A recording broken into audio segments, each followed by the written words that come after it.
Craig, how are you today? I'm cold. It's snowing. It's like 13 degrees. Right? But I'm always willing to talk some Giants football to kind of warm things up. Even though there's no Giants football, and Yeah. it's kind of boring to me. But I still play fantasy sports. So the one thing I've been doing, I've been playing the playoffs through DraftKings. A little background on my fantasy career. I started in the 1980s. When I worked downtown in the financial industry, we had a league down there. We did everything by hand. All the statistics, all the standings, the draft, everything was done by hand. There was no internet, naturally. 1985, there's no internet. Nope. So, just you and a pencil. Right. So I'm an old school basic kind of guy. And my brother and I helped CBS Sports develop their online fantasy portal, which was called Commissioner at one time. Okay. Good, good knowledge right there. Yeah, so I go way back. And now I'm playing basketball, and here's the key. Don't watch any of the games. Okay. I don't even know what half of these guys look like. There's been a guy in my lineup for the last 3 weeks, LaMarcus Aldridge. I know he plays for the Spurs. I don't even know what he looks like. I have no idea who he is. All I know is he scores a lot of points, and I win money. Well, just so you know, so I've got a 10-year-old son who's obsessed with sports. So we play a ton of them. But when I let him play video games, he loves the NBA, 2000, whatever it is, 2K, 2018, 2017. So Right. I learned the players through the game. Right. So it's actually pretty neat. Now, and it dawned on me how these young kids are so astute today because they can play them on Xbox and learn who's good and who's not. Same thing with Madden. If you're since this is the Giants guys and we're talking football, Yeah. You learn about the ins and outs of these players by a video game. So it's interesting. So if, around this time of year, if you're looking for a lot of Giants headlines, you're not going to find it, but you can always definitely not. Yeah, you can just jump into any type of fantasy or pop on the Madden and you can get your fill. Yeah, I mean it's insane. I mean, my son he's 33 now. He ended up learning about football because he didn't really care about football sports that much when he was younger. Through Madden and those other games. Yep. And I used to go down the basement. Him and his friends would be down there, doing whatever they do. And they're playing video games. And the Madden game, I thought they were actually watching an actual game. That's how good the graphics are. Yeah, it's amazing. And he says, "Oh, you want to play?" I'm like, video games. I know Space Invaders, Pac-Man, pinball. But Madden was a little advanced for you. Yeah, Madden was A little advanced. too much. I didn't know. I knew the players, but I knew the strategy. I didn't know how to work the remote, the joysticks, and all that other stuff. Oh, the hotline's calling. Yeah, it's the GiantsWire hotline. So which would lead OBJ me, must have got his mother a new car or something. well, that's a great segue because the great son that he is and that big paycheck that he got. Yeah, he just bought a one car, the cheapskate. That's only the one car you know of. That he bought. Yeah. And what kind of car did he buy? I don't know. I don't know. That was a big headline on GiantsWire this week. Yeah, it's a little slow for Giant news. And OBJ's, I guess, out at the Super Bowl, and he's presented his mom, which, by the way, is odd. Why did he wait to go to Atlanta to present his mom a car? I don't know. Who knows? And, there's still people talking. There's chatter on Twitter and other social media about him being traded. And we talked about this. They can't trade him. No, one of our guys who you like, Michael 2019 Stewart, is not the year to trade him. If you look at his salary structure, you're going to get crushed. You still owe him a lot of money. And one of my guys at NY Giants Rush, Michael Stewart, who you like, Yes. who does a lot of great draft stuff. And I was surprised that he popped a piece out there about OBJ being traded. But I think it was more in line with, look, if this was ever going to happen, this is the way it would shake out, and it gives you the background on the dollars. That's just not feasible to happen. On top of the fact that I think we're kind of past it right now. Yeah. That he's going to be traded. Like, I mean, regardless of him being in a fishbowl, he wants to be here, and whoever the quarterback is, they're going to need him. There are other places to save money, as we've talked about with right. Jenkins and Vernon and Eli. So, And, of course, Vernon gets named to the Pro Bowl, which makes it a lot harder for the Giants to cut him now. Well, listen. They can still give him a salary cut, but to release him outright is going to be a hard one. Yeah, well, that's something that's just, it's a real thorn in my side. Is everything – there's something almost fishy about it. I think we might have touched on this 3 weeks ago when, it was like first round of the playoffs wild card and we were talking. I mean, you cannot keep a guy on your roster who makes $1 million per game and averages 3 tackles a game and had 4.5 sacks going into week 17. That is a failure. Yeah, but the time he spends on the field, it ends up being more than $1 million a game. He missed 5 games. Yeah, that was pro rate. And 4 the year before. Yeah, it's just there's nothing about it that makes sense. He brings so little value to your team. I don't care what they tell you on some of these statistical sites about his pressures. He can't finish. He can't tackle, and he doesn't do anything of value because he's constantly being sucked inside. That's one of those 21st century stats that mean absolutely, as they say in Brooklyn, ugats. Nothing. Exactly. Yeah, I mean, I don't want to hear it anymore. Yeah, I don't want to hear it. I pressured the beer guy a couple of times at the stadium, but I didn't get a beer, though. Exactly. Well, how about this?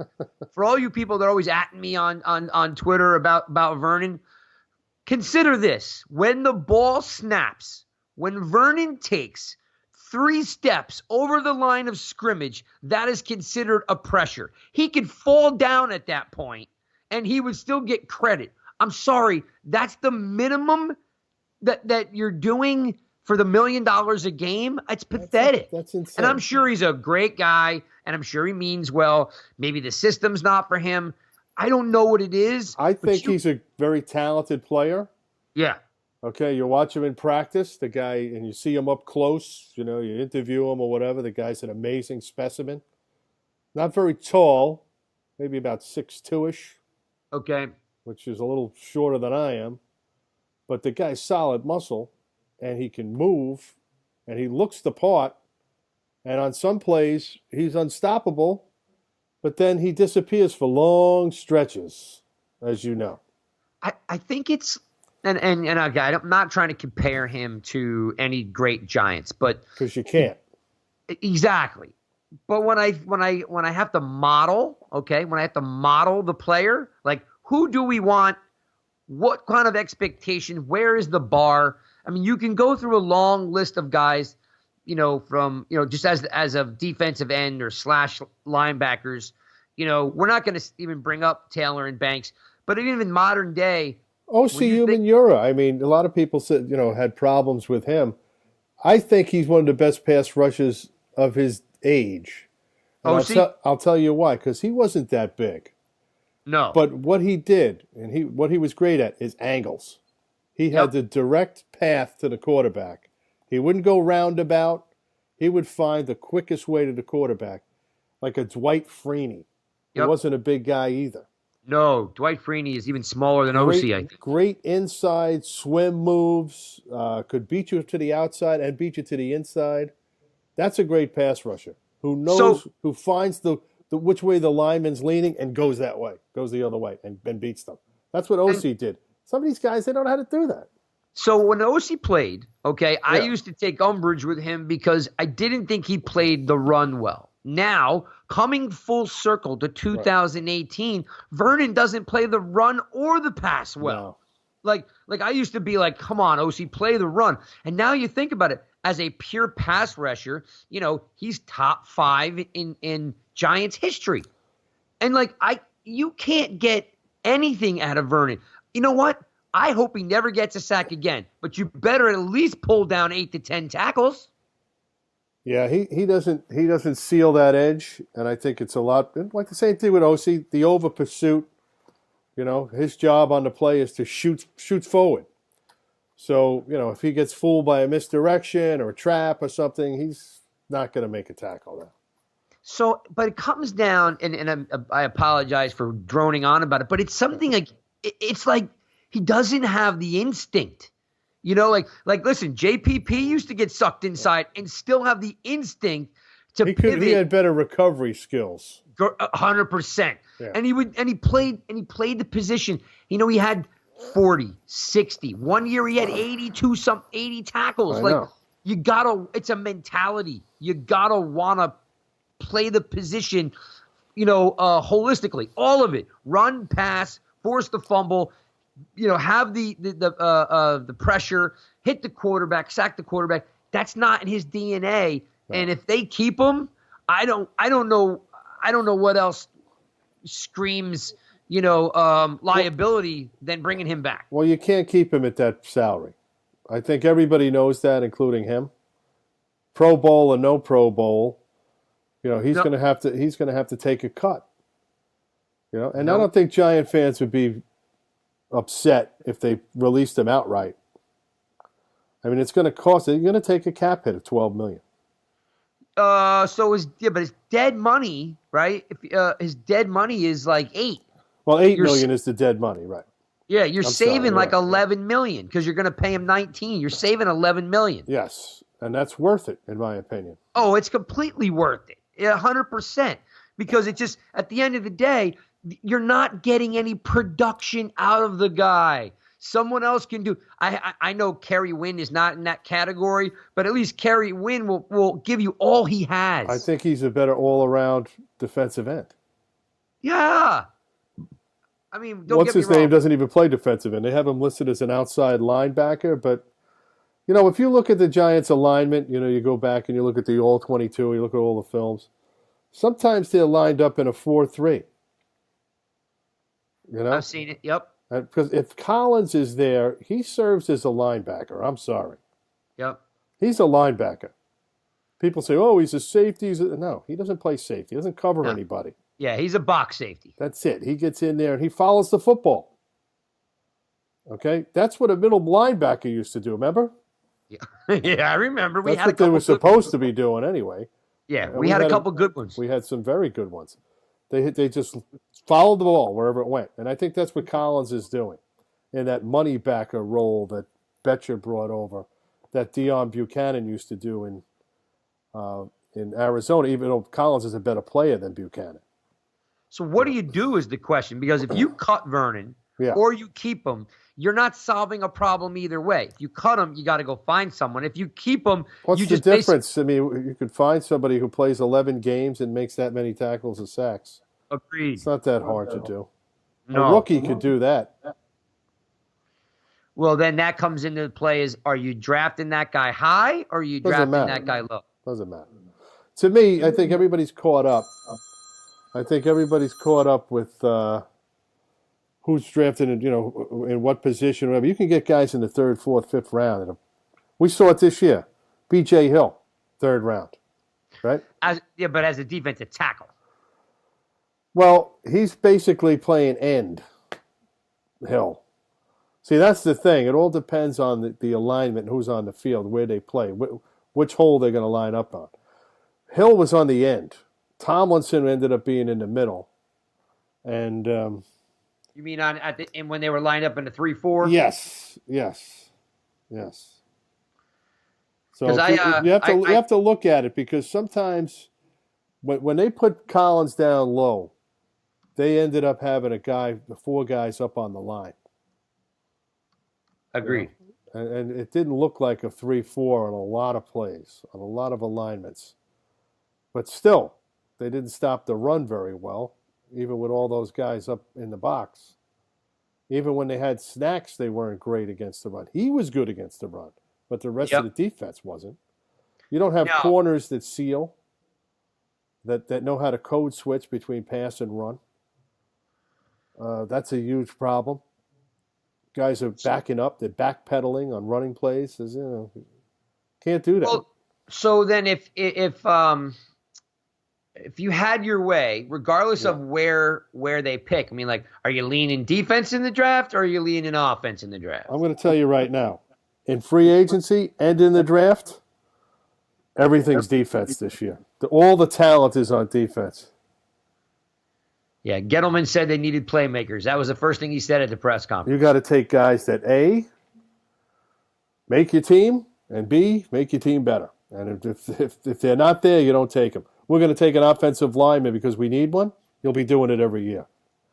It's like when you buy furniture. If you buy cheap, you buy twice, 3 times. If you buy, if you get the real deal the first time out, you'll have that couch for 20 years. Yep, agreed. So, that's the way I look at it. I would love for them to get, a great defensive player. There's a lot of them in this draft.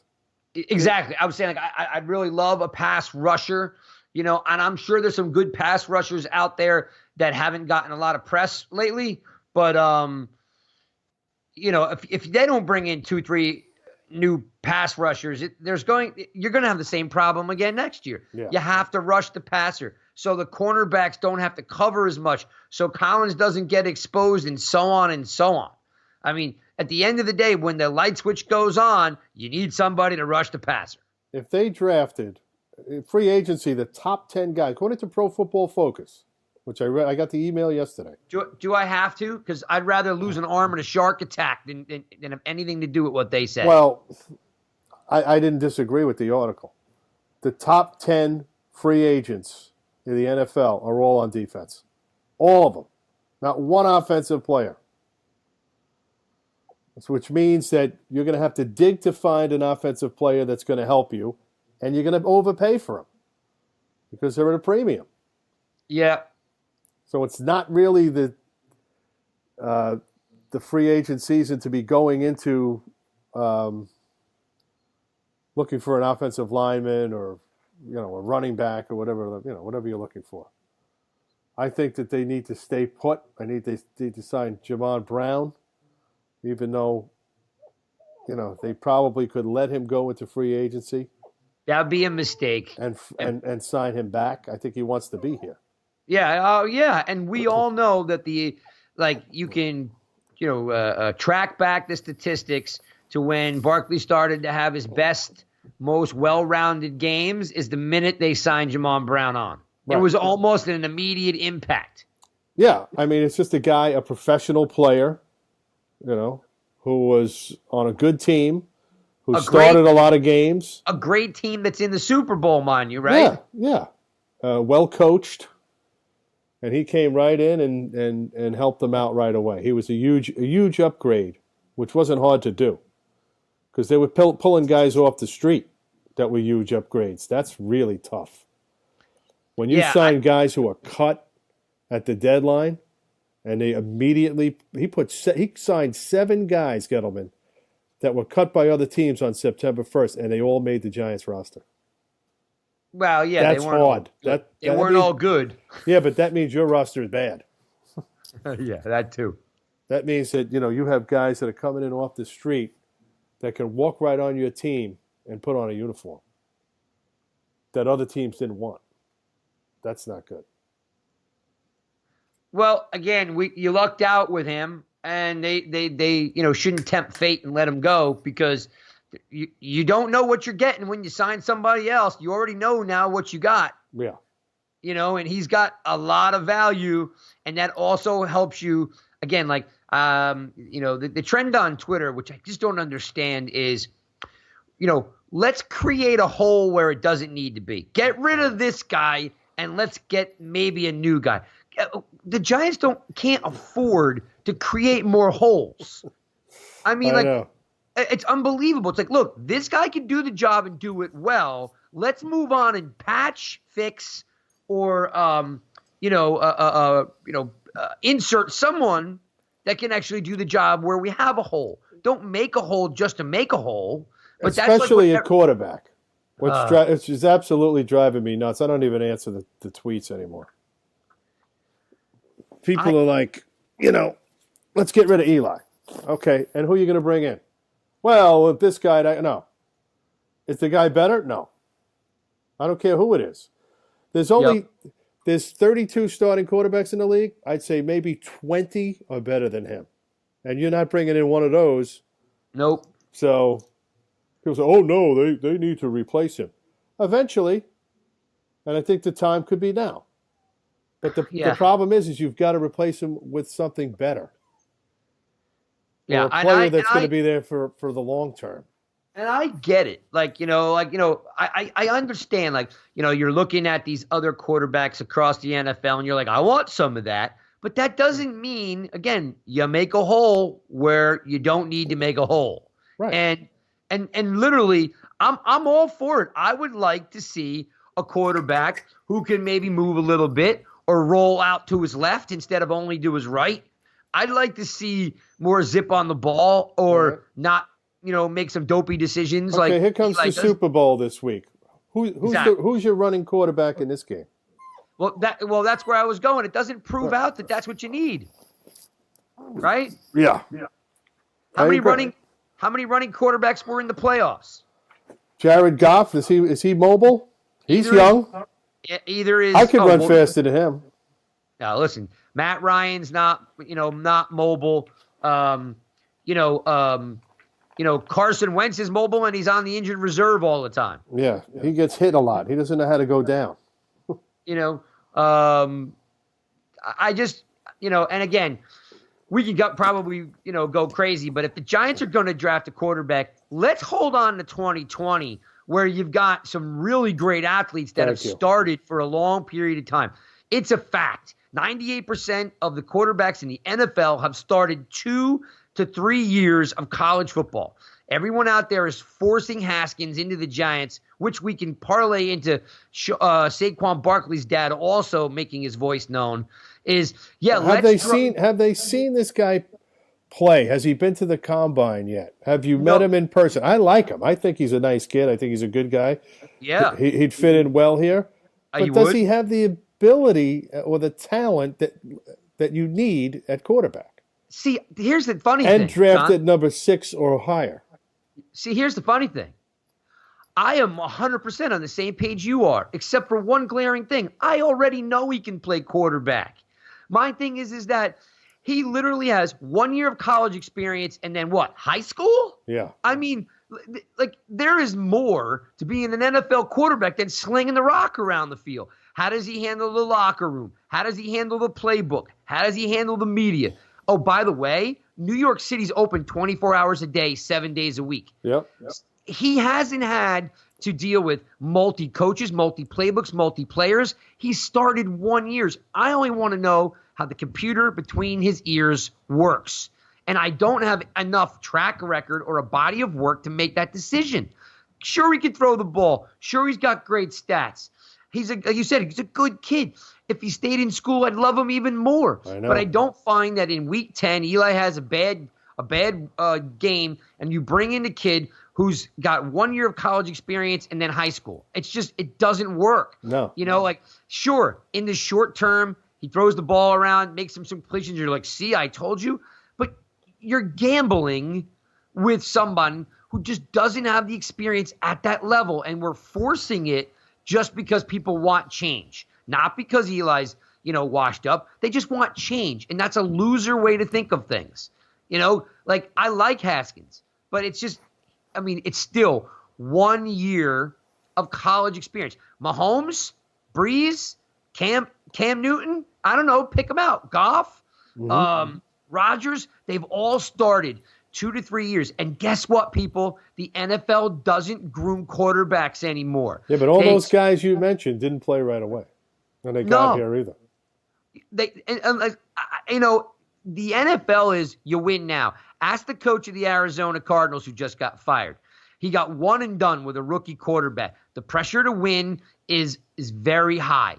and they want you to win with the tools that they give you.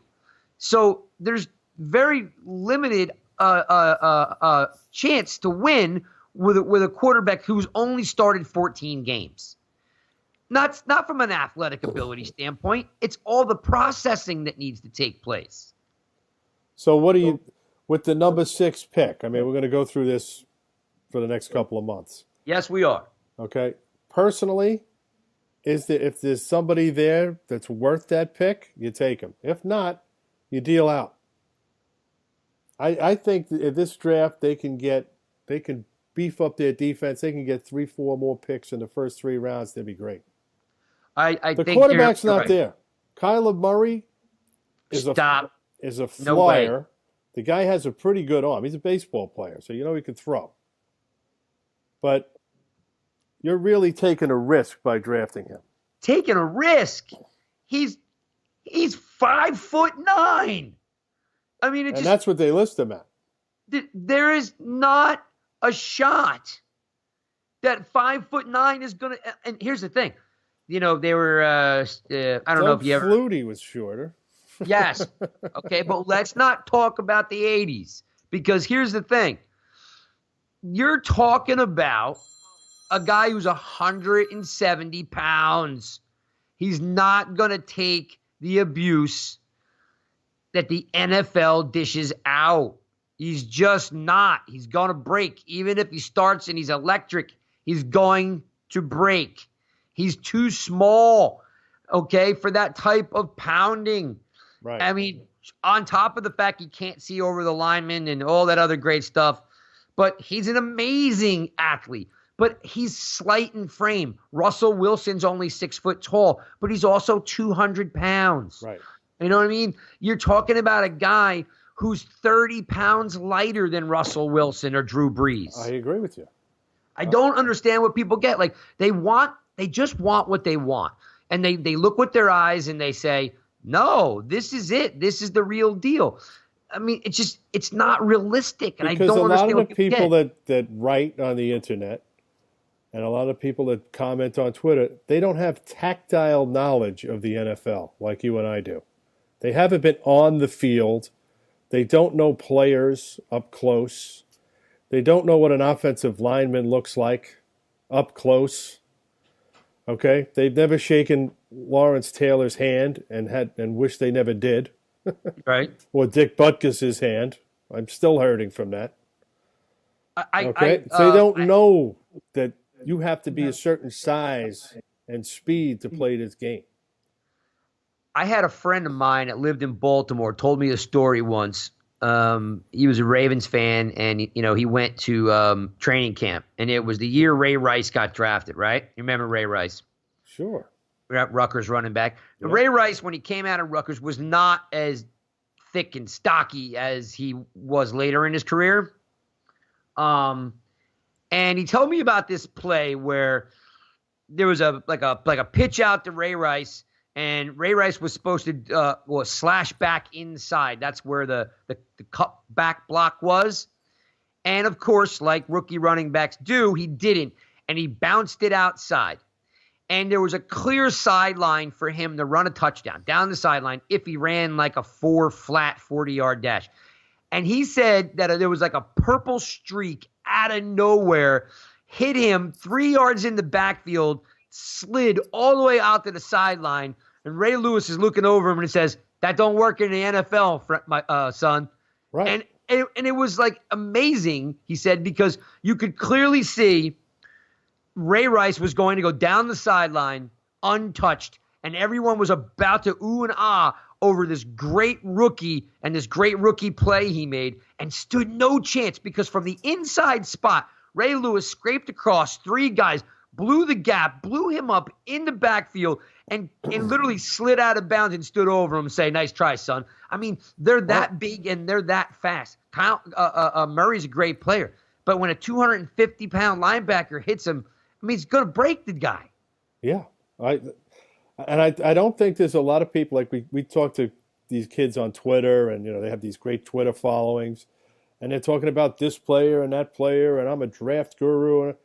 Are you at the combine? Do you get to stand there and talk to Quentin Nelson You realize how big he is, how strong he is, But, how well he can move, how smart he is. You don't do any of that. Yeah. You're looking at film on YouTube. That's fine, but that's not how you draft players. That's how losing teams draft players. That's how the Cleveland Browns got in the mess they were in. Correct. There's a story on the internet, and it happens at our own draft too, where Cameron Jordan was called by the Browns saying, "We're going to draft you today." He had already been drafted by the Saints the day before. He's the defensive end. But by the way, they wanted to draft Jordan Cameron, who was a USC tight end, who they did. Okay? They didn't realize who they were drafting. Oh, man. They didn't know who was who.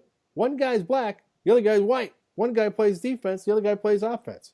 They're calling the wrong guy. The kid's on the other side. "I'll take the check if you want to draft me," he says. Man. So, I mean, are you kidding?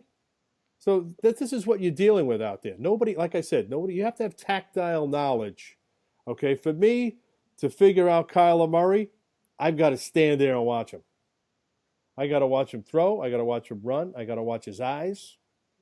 I got to see how he handles an offense. Okay, I got to know whether he's going to be, fish or cut bait on every play, because he may be looking to run every play. Everybody Can't wants have that. Everybody wants the next Baker Mayfield, right? And here's the thing. Well, Lamar Jackson is a little different, because Lamar Jackson in college did a lot of throwing. He did a lot of running, but he did a lot of throwing too. When he got to the Ravens, it seems like all he wanted to do was run, because he couldn't read the defense. Well, yeah, sure. As soon as he ran into a problem, boom, he took off. Yep, and I only brought up Baker Mayfield because Murray, of course, being the successor and so forth. Listen, let's have an understanding, people, about what Baker Mayfield is. He's an anomaly. You want to know why? That guy has stuck it to the man everywhere he's gone. Everywhere he's gone, he walked on. He won a Heisman. He got drafted #1. He started. Yep. Everywhere that guy has gone. And I'm no Baker Mayfield fan. In fact, I'll even go as far as saying, I was a naysayer because I was calling him Baker Beer Pong because he had so much off-field problems, right? A lot of people were comparing him to Johnny Manziel, and that really wasn't fair. Yeah, and I'm one of those guys. Manziel is a complete car wreck. This guy is. And I was one of those guys who was on him for his height. And guess what? He proved me wrong. And not only did I eat crow, but now I start looking at this guy since high school. This guy has been proving people wrong. It's not just a one-hit wonder. This guy's been sticking it to the man his entire life. Yeah. And you know what? Good for him. He said, "What? You don't want to give me a scholarship? I'll walk on. What? You don't want me to start? I'll transfer. What? You don't want to put me in a poll? I'll win the Heisman." I mean, he's done everything you could possibly ask for. Not play baseball and then decide you want to play football, or be a one-hit starter. I mean, the guy started 3 years in college. Does anybody think that Murray is going to play baseball? Depends on who drafts him in the NFL, I guess. Yeah, I guess he's going to take whatever paycheck is bigger. Because playing for the Oakland A's isn't exactly, even though they win. Nobody knows how, but they win. And he's got a fast track to the major leagues. But baseball and football are different. I mean, he's a first-round pick, so he gets decent money now in baseball. I mean, the baseball draft money is significant now. It actually keeps players from going into basketball and other sports and football. But I don't know about this kid, Murray. I don't know what he's going to be. What's his choice going to be? If he gets selected by the Giants, he'd probably say, "Okay, I want to play football." Yep. But if he gets selected by Tampa Bay, what does he do? I don't know. I have at the 6th pick, if they can't find a way into, my favorite players that I thought had value at the 6th pick was. You're never going to get Bosa because he's going to go 1 or 2, right? Probably, yeah. I really like. He won't get past the Jets, and they're 3rd. So Yeah, I really like Allen. I mean, I think he's got that it factor. He reminds Right. me a lot of Michael Boley, believe it or not, but more a little bit more explosive. More, Yes. he's got a linebacker body, but you put a little bit of weight on that guy, and he could be more like Clay Matthews or I mean, he's tenacious. I really like Allen, but I don't think he's going to be there either. Yeah. But you know what? And I know this is unpopular. I'm not upset if the Giants draft Jonah Williams, the tackle from Alabama. I'm not upset with Now, it. he's not even rated, if you look at some of the sites, because I haven't really looked at a lot of offensive linemen. He's like the fourth highest rated tackle. There's some other guys ahead of him. Yup, and There's a kid from Florida. There's a kid from Ole Miss. And I've seen a couple different mock-ups, and I've seen him as a top 10 pick. I've seen him as a top 15 pick. Right. He's a first-round pick, but is he a number 6? And Can you trade down and still get guys like that? Well, if they could trade out and get a bunch of picks, I'd be fine with it. I'd be happy with that too. Yeah, I just don't know if Gettleman's ready to do that yet. I think I like Gettleman, and I actually like him more now than I ever have, because I loved his press conference last month. Yeah. I don't know if that's in his DNA. Maybe, but I wouldn't be upset if they drafted a tackle there. Whether it was Williams or not. Like I said, it's not an offensive line draft. It's not an offensive draft at all. So if you're going to take quality at number 6, you're going to end up with a defensive player. Ed Oliver may be there. I just don't know about another defensive tackle. Can't have enough. They're not stopping the run. They're terrible against the run. They're not getting pressure up the middle of the field. Or on the outside. Okay, so anything's an upgrade. Yeah. If I'm drafting, okay, if I have that 6th pick, I'm going to entertain all comers. All right, I'm not going to say I'm locked into this Dwayne Haskins or whoever. And some guys have them taking Daniel Jones. Okay, which would be the 3rd year in a row the Giants would have taken the Senior Bowl MVP. By the way, I did read that, and and again, you know what? This comes back full circle to what you said before. He's going in the 1st round, Jones. Yes, he is. And I don't know where he goes, but I can't say anything about him because, like you said, like Jones is a guy who, isn't getting the pop like Haskins or Murray. But if people were saying, he's worth the pick in the 1st round, I'd have to believe him because I've never seen the guy play in real life. No, he has the ability. Believe me, he's a very good passer or whatever. But do you take him at number 6? That's the thing. See, people don't understand. That's a valuable pick. Who was the 6th pick last year? Let's look that up. I know exactly who it is. And the year before. Tell me. Last year was Quentin Nelson, Pro Bowl. Oh, he's phenomenal. Okay. The year before, Jamal Adams, Pro Bowl. Okay. And they may be the best players at their position, period, right now in the league. Okay? Quentin Nelson is just fantastic. So don't tell me you can't get a Pro Bowl player at number 6 in this draft too.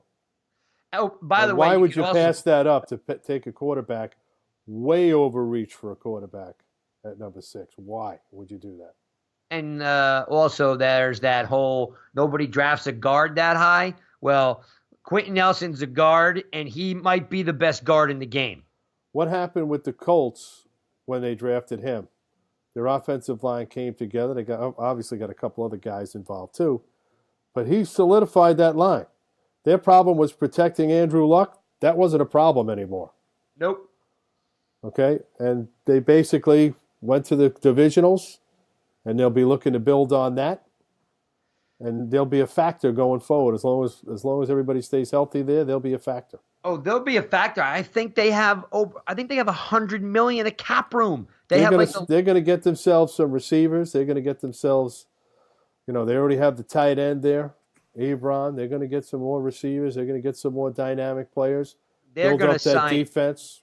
They're going to sign everybody that for everybody out there listening, the Giants guys, all these guys that you want the Giants to sign in free agency. I don't know if they stand a chance. The Colts are going to sign everybody that's got value The because Jets they've have a got ton of money. ton of money.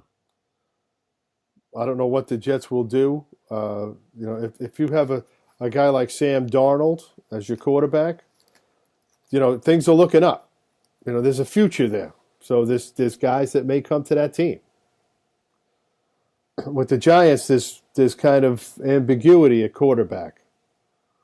Okay, there's no ambiguity at wide receiver or running back, but the offensive line is still in flux, and the quarterback situation may be stable for another year tops. Do they draft? Do the Giants draft a cornerback and cut Jenkins? I wouldn't cut Jenkins. You got to hang your hat on somebody. You got to keep some guys, and I think Jenkins at $10 million for another year might be worth it. Okay. After that, he's gone. But you need some stability there. You need somebody to fill out your roster. Like I said, they signed 7 guys to their 53 after they cut their 53. After you submit your 53, you go out and sign 7 guys. You replace 7 of those guys. That means your roster is devoid of talent. Nothing. I didn't see any other team doing that. Yeah, that's a 70% turnover. Yeah, it's insane. Guys like Spencer Pulley and some of these other guys that they brought in were okay. Antonio Hamilton turned out to be a pretty good pickup. Yep. Guy was very good on special teams. They did some very good in-season pickup. They usually do, the Giants. They have a very good pro personnel department.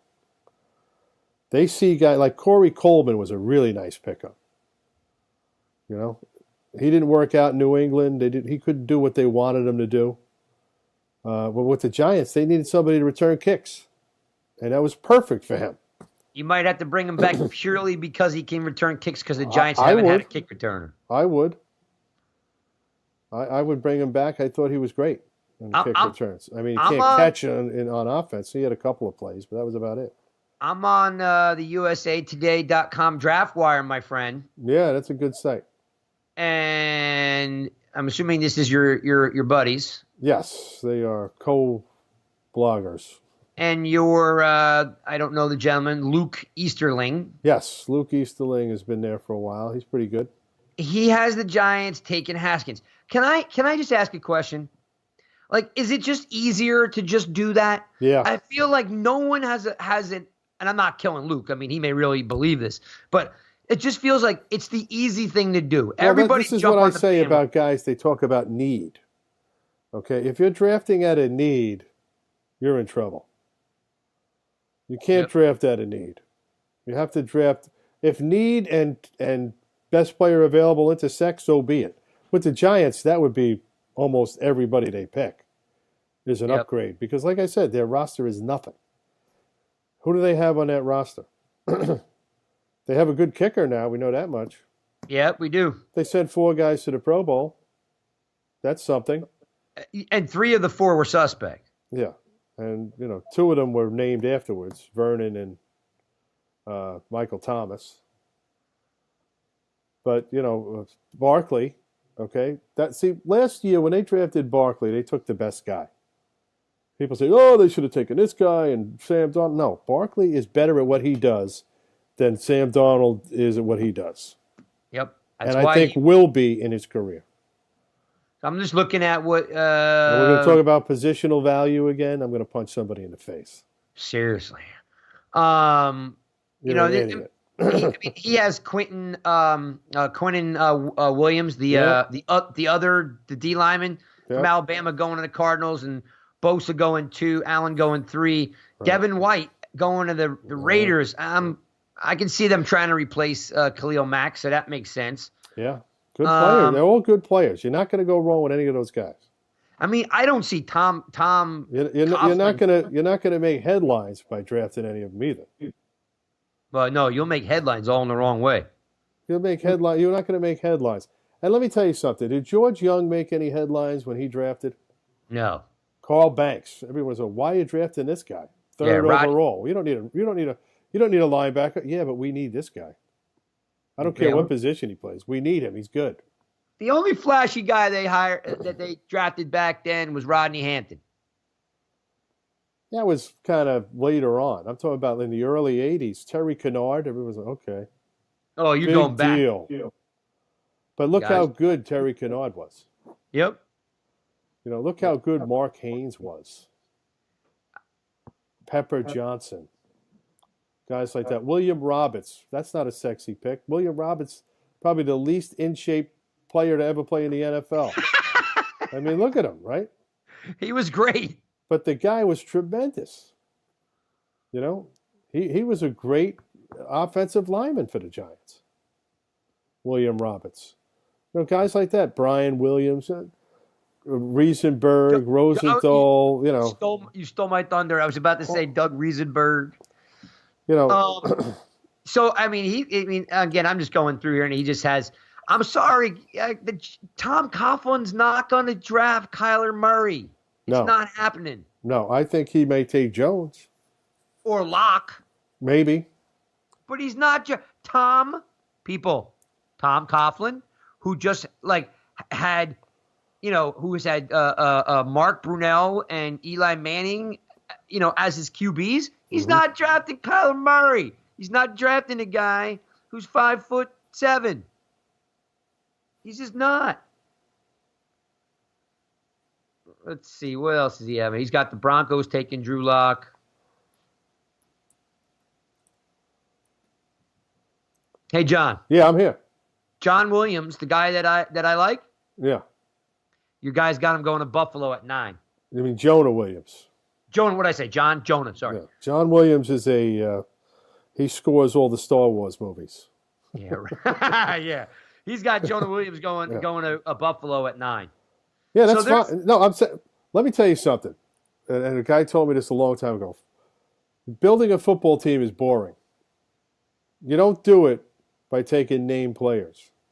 You do it by taking guys that fit what you want to do. And Bill Belichick does this better than anybody. The way he describes guys, I need a guy to do what I need him to do when I need him to do it. That's it. Yep. That's it. You look at a guy like Rex Burkhead. Nobody wanted this guy, and they paid a pretty decent penny for this guy. He was with Cincinnati, right? He was out in Nebraska. Decent runner. Nothing flashy. What happens last week? I think he scored 2 touchdowns. I think. I'm not sure. But they give this guy the ball down in the red zone. He gets in the end zone. Yep. That's what they needed him to do. That's all they needed him to do. We don't need you to get 200 yards a game. We need you to score when we give you the ball. And he did it. Right? A guy like, they took Dwayne Allen, who was a pretty decent tight end with the Colts. Everybody says, wow, he's going to be a great pass catcher. He's going to be the heir to Gronkowski. He doesn't catch the ball. All he does is block. And they paid a lot of money for him, too. So, that's boring to me. Dwayne Allen, nobody takes him in fantasy because he doesn't get the ball. But he does a lot of blocking. He makes sure the guys who get the ball can run free. And Sony Michel last year, he had bad knees. The Patriots, they didn't care. We need him. We think that he can do it. And they took him, and he's doing it. Yep. Guys like that. James White. Nobody ever heard of James White. Who's James White? It's just amazing. So, and the Patriots' first-round picks, a lot of them never even pan out. Some of them don't even play as rookies. Go through their draft. You'll see, okay, this guy was okay. This guy's all right. This guy never made it. They just pick guys up. Like I said, the Giants with their pro personnel department, they look around the league, say, if that guy becomes available, we're taking him. Because this is what he could do for us. Like Jamon Brown. This is what he could do for us. He can bring our offensive line together. He may not be the greatest, but he's good for you. So the Patriots this year, first round pick, took Isaiah Wynn, tackle from Georgia. Didn't play. Last year they took Derek Rivers, defensive end from Youngstown. Where is he? That's a good question. I think they both are IR. 2016 they took Cyrus Jones, cornerback from Alabama. So? Nothing. Uh, Another nothing burger. 2015 Malcolm Brown, defensive tackle from Texas. They're going to cut him. He did have eight. I don't think they gave him his 5th-year option. Because he had 8.5 sacks. I don't think he got his 5th-year option. I could be wrong about that, but Let's see who else. Patriots. 2014 they took Dominique Easley, defensive tackle from Florida. he's on another team now. 2013 they took Jamie Collins, linebacker from South Miss. He had 17.5 sacks. They traded him to Cleveland way before his contract was up. And then 2012 they took Chandler Jones, defensive end from Syracuse. Yeah, and they traded him for picks. They traded him to Arizona. They've made a habit of maximizing their draft even long after the draft. Yeah, and their pro personnel is great. Like I said, they pick up a guy like Rex Burkhead. Nobody would even think about signing because he's a backup player. And let me tell you something. If you have 3 decent backup players, they equal 1 very good starting player, plus you have depth. See, now the Giants, they have Saquon, which is great. Okay, they have Goldman, who's pretty good, but what else do they have? The Patriots have 4 running backs. And you don't know which one's going to get the ball. They don't even know which one's going to get the ball until game day. Okay, this looks like a James White day. This looks like a Burkhead day. This looks like a Sony Michel day. You know, okay, the defense, that has the defense guessing too, by the way. Which is why we talk about the Super Bowl, everyone's saying, well, I said, the Super Bowl's 2 games. The first half, which Bill Belichick spars with you, and the second half, which he crushes you. Because he's got 45 minutes to figure out how to beat you. You've showed him your hand, and now he's going to beat you. Now, last year, the Eagles were smart, saying, they think we're going to do this, we're going to do this now. And they changed up. They changed their offense. Yeah, good. That was a good chess match. That's why Doug Peterson, was lauded as a great coach, because he didn't fall into the trap like the Falcons did the year before. They came out in the second half trying to do the same thing they were going to do that they did the first half, and the Patriots were ready for it. And they couldn't adjust. You have to make those halftime adjustments. Okay? If you're ahead 38-3, your adjustments in the second half have to be to go 38-3 again. But you have to do it a different way.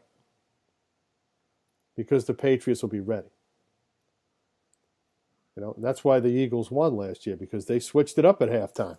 Yes, they did. They did a lot of different things in the second half. There was a lot of different looks. They didn't sit on the football, which is what New England thought they would do. And that's how they won the game.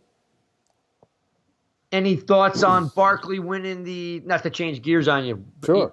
Just was thinking about. We're talking about drafting Barkley. Any thoughts on Rookie of the Year at all? Any thoughts there? It could have gone either way. I thought there was a lot of love for Baker Mayfield. And I wouldn't have been upset if he won, because he did set a rookie record for passing touchdowns, I believe.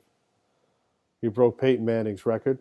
Plus, he got the Browns to win some football games, something they hadn't done in years. That's true. So you have to give him credit for that. He changed the whole attitude and atmosphere around the Browns. They went from going into games saying we have no chance this week to going into games saying, hey, we can win. And they did. They won some decent games. They played a lot of good games. Not only did they win, they lost their head coach. Well, that's why they were winning. I think he wasn't a good head coach. The quarterback and him did not get along. There was a lot of things there. We saw it all in Hard Knocks. It wasn't going to work, and halfway through the season, they were smart and pulled the trigger. So we'll see how it goes from here on in with that team. They still have a lot of draft picks this year, I think. So, they're still collecting. If they do it right, and I think they have a good GM in John Dorsey, He's the guy who actually built that Chiefs team we see now. Yep. For the most part, anyway. A lot of it. He's a good GM, and as long as he stays the course, the Browns will be a good team. I don't know about their coaching staff, but we'll see. Well, I'm glad that Barkley won. I thought he deserved it, for the impact that he made. I would just hope that. Well, he's the best. He was the best player. There's no doubt about it. He made a great impact on the Giants. It was fun to watch him play. I can only hope that with all this extra press that he's getting, and it's really hard to give the kid more press. He's everywhere. But I would hope that somebody can maybe put a little bit of I don't want to use the word muzzle, but maybe tone down Barkley Sr. with his if the Giants draft Dwayne Haskins, they will be in the Super Bowl soon comments. So I'm hoping maybe Saquon could turn Dad down a little bit, because I can't stand when parents make those type of statements, because now it throws the franchise off, it throws the fans off, it sets these non-obtainable goals, and it just, I don't know, you got to just zip it. Right. Oh, I agree with you. I don't hear, I don't want to hear LeBron James's dad saying, "Yeah, if you bring him to the Lakers, you'll win a title." Right. I don't want to hear that. I don't want to hear. I mean, whether it's true or not, I just don't want to hear it.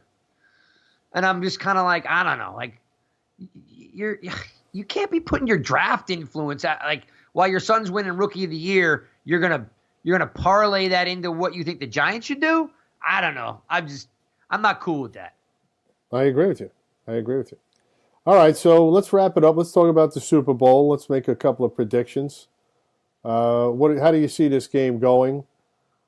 Patriots are favored, I think, by 2.5. I think the over/under is somewhere around 56.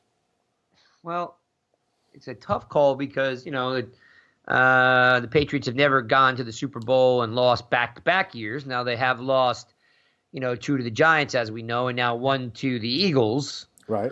I know that McVay played against Edelman in college. So that's kind of a neat sidebar. That's interesting. Yeah. Edelman I think the last time they played each other, Edelman threw for 256 yards and ran for 90. And I think McVay had 3 catches for 40 yards. Okay. So I don't think any of that matters this week, but we'll see. Nope. But I do think it's a fun sidebar. I think Belichick is definitely the master at what he does, but there was definitely some kink in his armor because he did lose to the Eagles last year, which was surprising. And I really like McVay. I like the fact that he's out there trying different stuff. And I think this Rams team is better than the Eagles team they played last year. Agreed, too. I think this is listen, they got a great defensive line. They got Gurley. They don't even have Cooper Kupp. So, who got hurt earlier in the year. I think this Rams team, has proven they can play in big games. Correct. I could see the Rams, winning by a field goal. I could see it happening. Maybe even a late touchdown, because it doesn't seem like, they're incapable of having a late fourth quarter drive. Well, there's a couple of things that if I'm handicapping this game, I don't like to bet against the Patriots, especially when they're laying under a field goal. So a field goal wins it for them. Yep. I don't think Gurley's 100%. We haven't seen him do much in the last month or more. Not saying he's not healthy, but they're certainly not showing us that he's healthy. And there's the other factor that neither team should really be here. One non-call and one penalty call away. I'm talking about the D Ford offsides for the Patriots. Yeah. That ends up being an interception. That's game right there. The game's over. And, of course, the Saints-Rams game with the non-call, which people are losing their minds over. And I'm like, hey, it was a referee error. It was an official's error. Replay is not going to fix that if somebody doesn't make a call. Okay, if they had made a call, reviewed it, and didn't overturn it or overturned it against better judgment or better evidence, that's one thing. But they didn't make the call at all. So if there's no call on the field, there's nothing you can do. It's like if they blew the whistle dead. There's nothing you can do. It's official error. What you do is reprimand those officials, and they don't work another big game for a long time. That's all. That's the punishment. That's how you rectify that. There's no other way to do it. And the commissioner has to apologize. Why? Why does he have to apologize? What did he do? He standing up there yesterday. He didn't address it. I mean, he pretty much said what I said. What do you want me to do? Guy didn't make the call. We could fire him, because that's what you do in big business. Somebody screws up, you fire him. Yep. Okay? That's the only thing I could do. You don't change the rules. The competition committee's not going to change this. Oh, we're going to start reviewing non-penalties now? I doubt it. I doubt it. If you want to challenge that, if you miss it, you get cost 2 timeouts. How's that? There you go. All right, you can challenge that, but it's going to cost you 2 timeouts if we don't overturn it, or if we decide to drop a flag. Do you like the Patriots' defense? Yeah, I do. I think they do enough to win. Against Kansas City, they almost, they kind of fell apart there at the end. But Kansas City has an overwhelming offense. So does the Rams. So that's the saving grace in this game, if you're going to bet the Rams, that there's a hole in the Patriots' defense, and I think after a while you can expose them. But you can't turn the football over. Don't do that. That's going to be a death if you do that. The Rams have played to this point 20 games, okay? Right. They have scored 30 or more points in 17 of those 20 games. Right. I mean, that's an impressive feat. Yeah. I mean, 30 plus. They've got one game of 50. They've got one game of 40. I mean, these guys score points regardless if Gurley's healthy or not. I mean, they score points. I don't know if New England can shut that down. I don't think they'll be able to for 60 minutes. I think they're going to get some stops. And in a game like this, you just have to make one more stop than the other team. Yeah. Now listen, when you look at the playoff teams, they all had bad defenses. Except the Patriots are very good against the run. The Saints were very good against the run, right? But we know these are kind of gunslinger type of teams. I mean, against Kansas City, I mean, Goff had 4 touchdowns. Yeah, Kansas City's defense is terrible. Agreed. That's what I'm saying. Like, I don't think the that Patriots, game was a joke, by the way. Well, yeah, it was. I got sick watching that game. I got dizzy watching that game. I just didn't think that the defense is. I don't know what it was. It looked as if they weren't. It was like the Pro Bowl. They weren't really going to tackle anybody, or they weren't covering it. It just looked too easy. I don't know about you. I'm not saying it was fixed or anything. It just didn't look right. I understand what you're saying. The defense was like, leave it up to the QBs. They'll score. Right. We don't really need to stop anybody. And it was out in L.A. The field is a little muddy. I think there was a little precipitation. I think it was muggy. The defenses wore down at the end. You're not going to have that in this game, I don't think, but we'll see. Yeah, I mean if you're looking for trends, I mean Goff didn't have a touchdown pass versus Dallas, and he only had one against New Orleans. If you're looking for a trend, he's if you're looking for a trend, December he scored 1 touchdown versus Detroit, none versus Chicago, none versus Philadelphia, 1 versus Arizona, 4 versus San Francisco, 0 versus Dallas, and 1 versus New Orleans. So if you're looking for a trend, he has not been throwing a ton of touchdowns, but they're finding ways to score 30 points. Right. It's just happening on the ground. I think you're looking at the last month or so, he's starting to look to those tight ends. Correct. Higbee and Everett. Now, those two guys could be big in this game because the Patriots will be looking to take Woods and Cooks out of the game. So there's going to be, and Reynolds is the other wide receiver who's been getting a lot of targets too. So they're smartening up. They're starting to spread the ball around so the Patriots won't be able to load up on their good receivers. So maybe you're right. Maybe they do have a good shot in this game. I just don't like betting against the Patriots. I think it's, you don't like money, then you do it, but I would never bet against them in a big game like this because their games are always close, and they've got a great kicker, as we know, and they've got the best quarterback who probably ever played in Brady, and we've seen him do it time and time again. So it's hard for me to take the Rams in this game, even though I think they have a good team and they have a good future, and I think it'll be competitive. But if I'm laying less than a field goal and it comes down to a field goal, I'll be kicking myself. Okay, you want to know what I'm doing? Yeah. I'm going to Dominic Sue, and I'm saying take a 15-yard penalty and hit that dude as hard as you can, because in the modern day era, Tom Brady doesn't get hit. Right. So the last time he got hit, he lost the Super Bowl because Justin Tuck and O.C. Umenyiora and company were in his face mask. The only way to win is to hit him. Hit him, yep. Hit him, hit him. At his feet. Yep. And he don't like that at all. When you rush up the middle against Brady, you're going to have success. So you're right.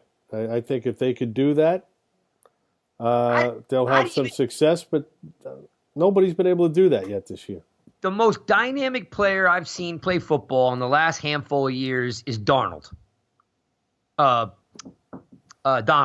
Yes, very good player. And he's not a big guy. He just gets it done. No. He's got good leverage. Yep. Great technique. Yeah. And he's got a little nasty streak in him. I can see him having 2-3 sacks. I can see him being a game changer and the Rams winning and him getting the MVP. Yeah. No, I think the Rams have a more talented roster. They got good corners. They got a lot of talent on defense. The problem is, as a unit, they give up a lot of big plays too, and that's kind of inexplicable how they're not a shutdown defense with all those players. And I think it's because their linebackers aren't that good. They traded their best linebacker to the Giants. They did. They did. Yes, they know it too. They had to. Yep. In order to fill out, in order to get a Talib and Peters or whoever the heck they got, and to give Donald more money and pick up Sue's contract, and they needed to get rid of a guy, and Ogletree was the odd man out. He was the guy they could afford to lose the least. Just like Jamon Brown was. Right. So, they had an overflow on their roster, and let's face it, Ogletree's salary at 10, 11 million was a little much for him. So they had to do it. And they got some picks from the Giants as well. But they miss him. They miss him on that defense. They don't have anybody in the center of that defense that's running it. And I think that's why they're giving up a lot of points. They're able to score points and win games, which is covering all of that up. But I don't think they have a captain on that defense. Well, and that's all I have to say. Yeah, it's going to be interesting offseason. Everybody just hold on. The Giants guys will be here to pump out some good content. I'm taking the Rams by 3. You're taking the Pats by 3? Yeah, I figure they're going to win. It's going to be a close game. All right. And, you're going to have to kind of, tune in to, to see what goes on because there's really not a lot to talk about today.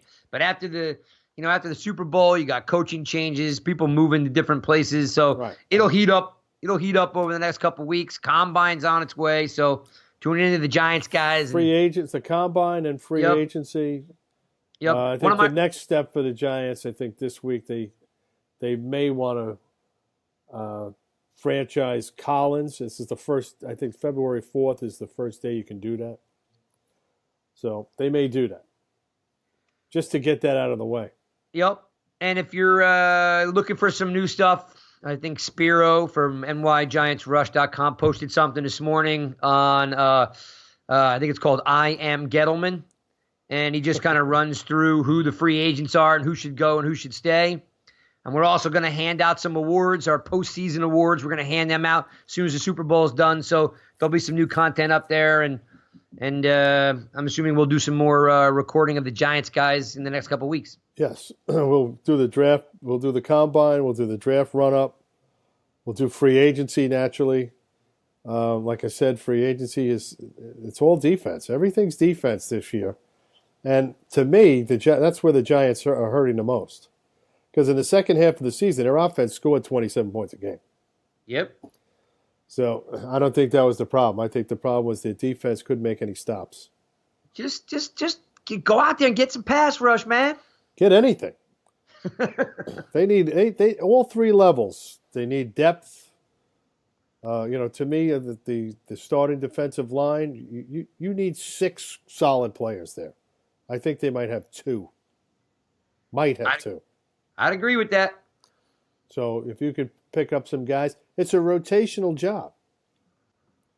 They had Tomlinson playing 70% of the snaps at nose tackle, which isn't really his natural position. And he shouldn't be playing 70%. He should be playing maybe 50, 40. Okay, because by the end of the game, he shot. Yeah, and that's what happens when you trade away snacks. Yeah, see, they didn't really plan on that. They thought McIntosh would be back sooner. He did play pretty well there at the end. He showed a little bit. Flashes, but, it was way too late. The horses were out of the barn by that time. So they need more. They need more depth on defense, and this is a perfect opportunity to go out and get that. People talk about the offensive line. Hey, the defensive line is just as important, and linebacker is important, and they definitely need another safety. I don't want to see Curtis Riley ever again. Listen, get a free safety and then see what Landon Collins can do. Yes. I think we're going to see him more and more in that linebacker role.